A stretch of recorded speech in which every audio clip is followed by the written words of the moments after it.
Whole series on models of salvation. For 1 week, Gabe, our video producer, is on bereavement. Our prayers are with his family during this time. And also, I could have used a bit more time to polish up my PowerPoint on the Gallic Monks and their view of Ordo Salutis. Part of the reason why it would take some time to compile what the Gallic Monks believe is because they were not systematicians.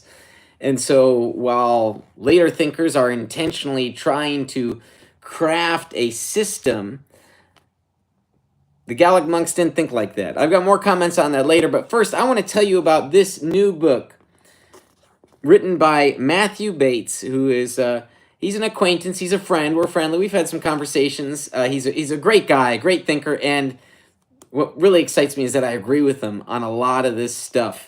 So his new book is Beyond the Salvation Wars, where he once again tries to bridge the gap between Protestants and Catholics. The subtitle is Why Both Protestants and Catholics Must Reimagine How We Are Saved. This book is out today, and I'll be sure to drop a link to the Amazon listing after the stream is done here.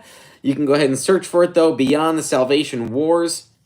I'm really excited about this book for a number of reasons. First, if you don't know who Matthew Bates is, he is perhaps known for his first book, Salvation by Allegiance Alone. That book, Salvation by Allegiance Alone, really caused some controversy because Bates suggests, generally speaking, that as a matter of translation, some of the words faith, the Greek word pistis, faith, should in the English today in our 21st century be translated as allegiance, because that concept of allegiance is closer to what Paul has in mind rather than what the word faith today means, because the word faith so commonly today means an assent to propositions. But of course, we know that the gospel is far more than a mere assenting to propositional truths. It requires action to come from that. It requires something of our lives. And so we pledge our allegiance to Christ. So that book, Salvation by Allegiance Alone, it was the first book that Veracity Hill used for the book club that we have that meets on the second and fourth Tuesday of every month. And I read that book meticulously, and I did not find much to take as in critical response to it. So I'm sympathetic to Bates's project, not only because I think he had good arguments, but also because and I'll set the book down for a moment here, but also because when I think about my relationship to Jesus, I've never really found myself in the same position that a lot of American Christians describe their relationship to Jesus. This sense that Jesus is my homeboy, this very intimate, personal relationship that they have. I've not quite really... I wouldn't use those words to describe my relationship with Jesus. When I think of, and I reflect on my relationship with Jesus, I think of a teacher, I think of a king. And what is the relationship between a king and his subject? That is how I reflect and think on my relationship with Jesus. And the Gospels and Paul's writings and Peter's epistles are rife with kingly language. And yet, we rarely hear, we might sing about it in our hymns, but we rarely sing in contemporary songs, or we hear from the pulpit preaching on the kingship of Jesus and what that entails for how we live our lives. So rarely do we see that from the pulpit or evangelical pop-level books, and yet the Gospels and the rest of the New Testament works are rife with the imagery, with the language. And yet what Bates has done here is to bring that back into conversation because it's needed. So I've really appreciated his project because it also described my experience. It's also demonstrated some concerns with the traditional Protestant thinking on, say, justification. Now, I know N.T. Wright has also tried to revamp some thinking on justification, but I think Bates, I really like his sense of what he calls incorporated righteousness of Christ. That's in his first book. Bates gives us more things to think about with justification and sanctification and faith and allegiance. I think more than even what N.T. Wright does. And I also think Wright is mistaken when he places justification in this corporate sense. I think really it needs to be couched in election, the doctrine of election. So what excites me about this new book, Beyond the Salvation Wars, is, as I was skimming it, I haven't had a chance to do a detailed reading of it yet, but seeing Bates engage with other issues that I'm especially interested in, like baptism and election. And I was seeing that he was presenting the case for corporate election. Now, I don't know if that was Bates's conclusions yet, because I haven't read it in a detailed way, but that already got me excited because I agreed so much with salvation by allegiance alone that I'm almost scared. I'm worried that I'm going to agree with everything written in here. So I'm really glad this book is out. As I mentioned earlier, I will drop a link in the description. Now, what Bates also does in this book, he tries to break up the Ordo Salutis. And this is where his interests and my interests are complementary to each other. He's interested in justification and sanctification in the Ordo Salutis, which comes at the end of the order. I'm interested in those first items in the order of salvation. I'm interested in original sin, the effects that Adam's action had on his posterity, that is his descendants, and are humans able to accept the gospel message with or without grace? Or with grace, what type of grace is it? Is it regenerative grace? Is it prevenient grace in the Arminian sense? Is it the prevenience of the first grace, which is what one scholar describes Cassian's view, and what Faustus would later call explicitly the prima gratia, the first grace? So what does it look like? So I've been dealing with the Ordo Salutis myself in the recent series at Veracity Hill. We've gone through Calvinism, Arminianism, and we've looked at two others that try to break the divide, Molinism and Provisionism. And I've given some, so in all these weeks, I've first started with a description of these models of salvation, and then I've given some critical thought to those camps, those models. So next week, a week from today, I'll be talking about the Gallic Monks. And I've needed a bit more time to prepare because the Gallic Monks were not systematicians. And they didn't even think in the categories that we think in. They lived 1,000 years before the Protestant Reformation. And what I've done with my academic research is try to bring them into conversation with 21st century Protestants. What would Cassian believe about the order of salvation? So what can we draw from his writings to recognize that? Because he was a monk. He wrote books for monks. Now, that is practical theology. So how do you sort of work backwards from practical theology to recognize what his systematic beliefs would have been if we were to write them in that way? I see we have the Layman's Seminary. Have you heard of Free Grace Lotus? I've done a little Googling on Lotus, but haven't looked too deeply at it. Would, of course, welcome your comments on that, Layman's Seminary. Thanks for the question. Perhaps I'll get an opportunity to look at that later on, maybe in the series. Maybe I'll have some bonus episodes looking at them, but it does take some time each week to work on research and work on and build the PowerPoints for each week. So I thank you for the delay, giving me 2 weeks to work on the Gallic Monks in addition to my other work duties. But yeah, I wanted to talk about this book. I'm really excited about it, by Matthew Bates. It's out today. We'll drop a link in the description.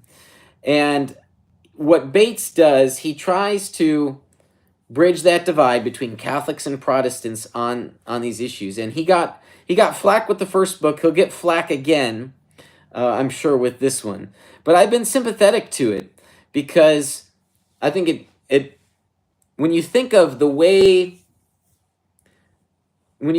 how we should interpret Scripture, all right, taking a step back, we have one side of the conversation. We have Paul's 2 letters to the church at Corinth. What we don't have are the letters that the church at Corinth wrote to Paul. And so we only have one side of the conversation. And we have to, therefore, as best we can, piece together that conversation. So we have to be asking the right types of questions upon the biblical text in order to arrive at an accurate understanding of the meaning of the text that we do have. And I think the reformers are mistaken on a few of these things. I think the reformers, living in the context that they were in, imposed upon the text the wrong types of questions. It was the wrong types of questions that they were asking. And so what we have to do now, mind you, I think the church fathers also maybe ask the wrong types of questions on the text as well. I think there's a few centuries that go by and they lose their cultural ear. So I'll get into that perhaps next week, actually, as I talk about individual election on when I'm teaching on the Gallic Monks' view. So I do think the church fathers, they do miss a couple things as time goes on, even just a couple hundred years goes by, and we ask the wrong types of questions on a text. So we have to do our best to repiece together what that conversation was in order to arrive at an accurate understanding. So when we think of the different camps and the way that they frame the discussion, the debate, and they build what we can call a cumulative case or a cumulative argument, I think Bates, his project, his model, has the strongest warrant of a cumulative case for what we should think about faith and allegiance and justification. It solves the quandary over justification and sanctification. Now, it may lead people to some uncomfortable theological conclusions that is not part of the regular traditional Protestant beliefs. So, for example, someone's view of apostasy. You know, we've gone over apostasy in a couple weeks in Calvinism and Arminianism, because apostasy is a question everybody has to answer. Every model of salvation has to answer the question, well, what's happening with people who say they were Christians but later left the faith? Now, it gets more complex because people who say they're Christians and they act like Christians and they appear to be genuine in their faith, but they leave the faith. Were they ever saved to begin with? That's a question all the camps have to deal with. So we have answers. So it may make you feel uncomfortable because maybe you might find yourself having to answer that question differently if you were to come to believe that, say, allegiance is a closer concept to what we think of when we read Paul talking about faith. So I want to highly encourage people to check out Bates's new book, Beyond the Salvation Wars. I'm excited to read it. I'm going to read it meticulously.